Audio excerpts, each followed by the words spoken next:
Hello, it's been a while since I ranted, so this is another rant. And today I'm going to talk about there's a young lady on the internet who has been talking about her father's experience being in Nigeria.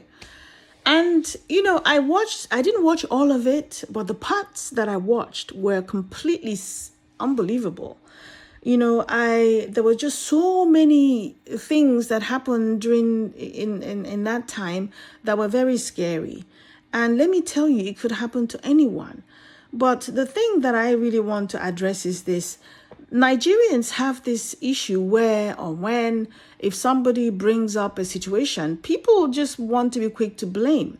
This girl was sharing her experience about how her father was maltreated or mistreated when he was in Nigeria. He had a stroke, apparently, and his siblings took over his care and whatnot, as well as his pension. So this girl was sharing this kind of heart-wrenching story, and there were so many people who were going on about what happened to the mom, what happened to the children, why did she have to be the... That's not the point. The whole point of the video was for people to understand that these things can happen. She was sharing her story for people to understand that, you can't trust everyone. You have to be careful who you entrust the care of your loved ones. And in a way, since people are talking so much about going back to Nigeria nowadays, the Japada, whatever it's called, this is also warning people that things are not as you think it is. And when you go home, you have to have something in place. It's not just about the other things that you think about, but maybe the man going home was not a good idea by himself. And so what that should do is to make you think, okay, well, maybe if I choose to go home, maybe I need to go home with someone. Maybe I can't just go home by myself and rely on relatives and whatnot to take care of me. Right? But no, people saying, oh, where's the mom? We are so insensitive and we don't know. I mean, there could be other reasons. I mean, it could be that maybe they're divorced. Do you want to know whether or not they're divorced so you can blame him or her for being divorced? Why do you want to know why the woman wasn't there? Did that change anything? Because for me, the most important thing is that it happened. This particular situation actually took place. That's what we should take away from the whole story. It's not a question of the family dynamics. At the end of the day, you and I will never understand the family dynamics because we're not there. We're just going by what people are telling us or what the family is telling us or what outsiders are telling us.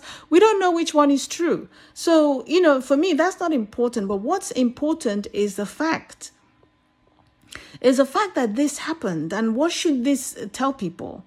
What are you learning from this? Maybe maybe the parents are divorced. Maybe even though she has brothers, maybe the brothers were working. Maybe she's the one who had been home, who felt comfortable and confident enough to go home and do this. We don't know. And it doesn't matter. It really does not matter. But let me tell you, I applaud that girl, the bravery, the confidence.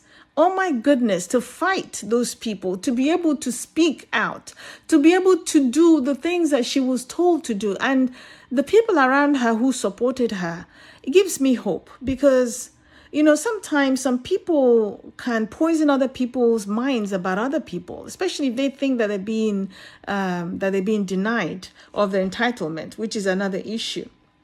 But these people helped this girl rescue her dad, and I applaud her. She was very brave.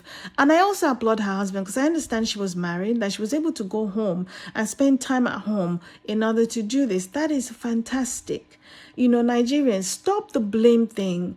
Things are not perfect. We don't all have perfect families. Divorces happen. Mental health illnesses happen. Just family dynamics can just become something different from the ideal. And we shouldn't blame people or ostracize them for that. Let's learn from the things that are important. And the things that are important here is that people can be cruel. People can be wicked. I can't even imagine. I don't care what this man did, but for people to be able to do this to him, it's scary that people were willing to let this man die in the house. Because of what? There's no excuse for it. I don't care what people think, or whether maybe he didn't help train his siblings, or maybe people sent him to America and he didn't show gratitude. We all have stories that we can tell about gratitude, and believe anything you want at your own risk, but the fact that they were willing to let this man die is scary.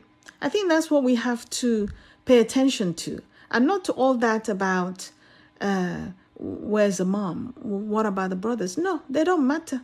What matters is the fact that these things happen and people are wicked and people are greedy. Anyway, that's the end of the rant. I hope you guys have a fabulous day, and I'll see you again at my next. Goodbye.